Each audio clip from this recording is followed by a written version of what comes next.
Hello friends, मैं प्रवीण कुमार और permanent classes YouTube channel के एक और नए बेहतर वीडियो में आप सभी लोग को स्वागत है दोस्तों।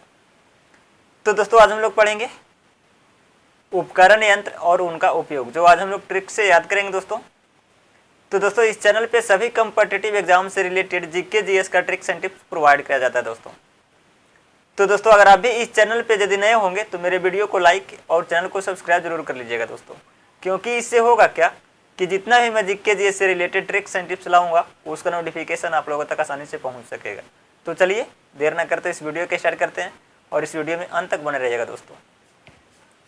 तो दोस्तों आज का हमारा टॉपिक है वो है भौतिकी फिजिक्स जो भाग 2। आज का टॉपिक हमारा भाग 2 होगा दोस्तों, जिसमें भाग 1 में हम बताए थे 1 से 5 तक और भाग 2 में बताएंगे 6 से 10 तक, जो हम ट्रिक के माध्यम से याद करेंगे, जो कि उपकरण यंत्र और उनका उपयोग। तो सबसे फर्स्ट में हमारा क्या है दोस्तों, बाइनाकुलर। तो बाइनाकुलर किस चीज़ का नापने में काम आता है दोस्तों, दूरस्थ वस्तुओं को देखने के लिए। बाइनाकुलर जो है दोस्तों वो दूर स्थित वस्तुओं को देखने के लिए काम आता है। तो इसे हम ट्रिक से कैसे याद करेंगे, यानी कि बाइनाकुलर। तो यहाँ पे बाई, तो घर का जो काम काज करने वाले बाई होता है दोस्तों, उसको जो मतलब मालिक होता है बाई का जो मतलब वो दूर से छिप करके देखते रहता है, ठीक है।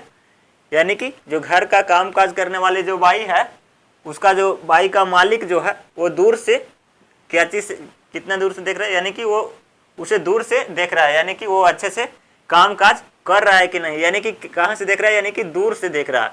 तो यहाँ पे किसको दूर से देख रहा है, यानी कि बाई को, घर का बाई को जो काम काज करती है उसको दूर से देख रहा है, यानी कि दूर से याद आ जाएगा दूरस्थ। तो यहाँ पे दूरस्थ वस्तुओं को देखने के लिए कौन सा हो गया उपकरण, तो बाइनाकुलर। तो इस तरह से हम ट्रिक से याद करेंगे दोस्तों। और फिर है बैरोमीटर, यानी कि मीटर नहीं, यहाँ पे ग्राफ, यानी कि बैरोग्राफ।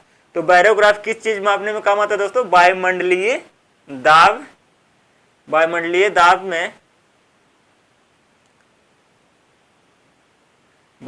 दाब में परिवर्तन का मापन। तो बैरोग्राफ का क्या काम है दोस्तों, वायुमंडलीय दाब में परिवर्तन का मापन। यानी कि बैरोग्राफ जो है वो क्या चीज करता है, वायुमंडलीय दाब में परिवर्तन का मापन करता है। तो इसे हम ट्रिक से कैसे याद करेंगे, यानी कि बैरो। तो यहाँ पे बैरो यानी कि बैर, तो इसे हम बैर में रिलेट करेंगे दोस्तों। यानी कि बैर जो होता है तो मतलब इसे हम बैर में रिलेट करेंगे, यानी कि बैर। तो जब बैर पेड़ में पका रहता है दोस्तों, तो वो जब पूरा कस के आंधी आता है तो बैर अपने से गिरने लगता है। किससे, यानी आंधी से, यानी हवा से, यानी कि वायु से, ठीक है।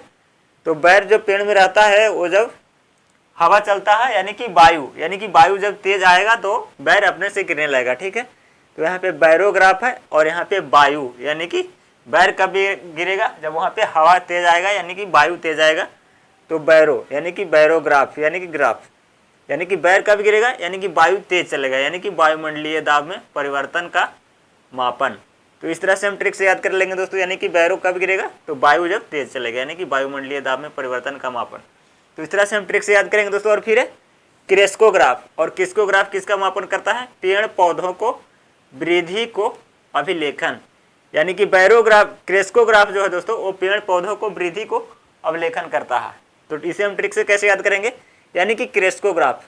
तो जब कोई बाइक से जा रहा है तो मतलब किसी प्रकार के एक्सीडेंट हो जाता है तो बोलता है अरे यार क्रैश हो गया, यानी कि क्रैश लग गया, ठीक है, क्रैश हो गया। तो कब, तो क्रैश कब लगता है दोस्तों, जब ब्रेक नहीं काम करता है तो पेड़ पौधों में जाकर के ज़्यादा मतलब एक्सीडेंट होता है, क्रैश होता है। क्या चीज़ में होता है, पेड़ पौधों में। यानी कि जब ब्रेक फेल हो रहा है तो कहाँ पे जाकर के लगेगा, पेड़ पौधों में।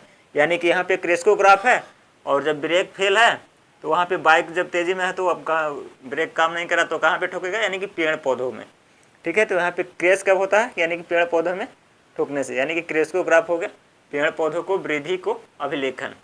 तो इस तरह से हम ट्रिक से याद कर लेंगे दोस्तों, यानी कि क्रेस्कोग्राफ हो गया पेड़ पौधों को वृद्धि का अभिलेखन। तो इस तरह से हम ट्रिक से याद करेंगे दोस्तों। और फिर है क्रोनोमीटर।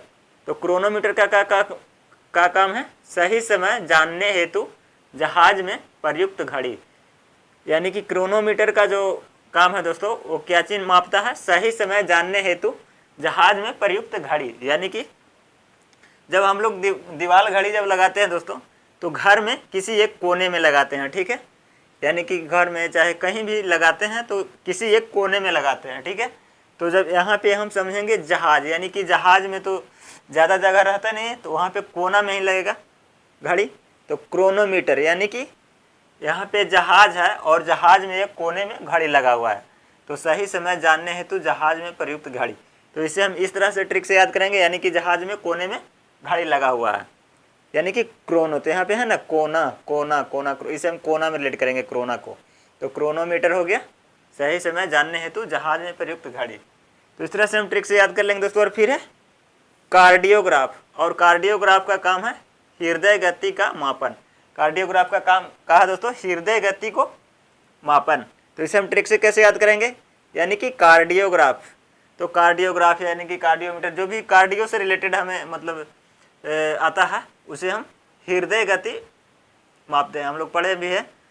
और तो कार्डियोग्राफ यानी कि कार्डियोमीटर रहेगा तो हृदय से संबंधित रहता है, यानी कि कार्डियोग्राफ तो हृदय गति का मापन। तो इस तरह से हम ट्रिक से याद कर लेंगे दोस्तों, यानी कि इसमें हमें लग रहा है कि ट्रिक का भी ज़रूरत नहीं है। तो 6, 7, 8, 9, 10 यानी कि ये भाग 2 का हम लोग 6 से 10 तक याद कर चुके हैं दोस्तों। तो दोस्तों हम एक छोटा सा ट्रिक के माध्यम से, जो कि उपकरण यंत्र और उनका उपयोग, जो हम ट्रिक के माध्यम से याद कर चुके हैं दोस्तों।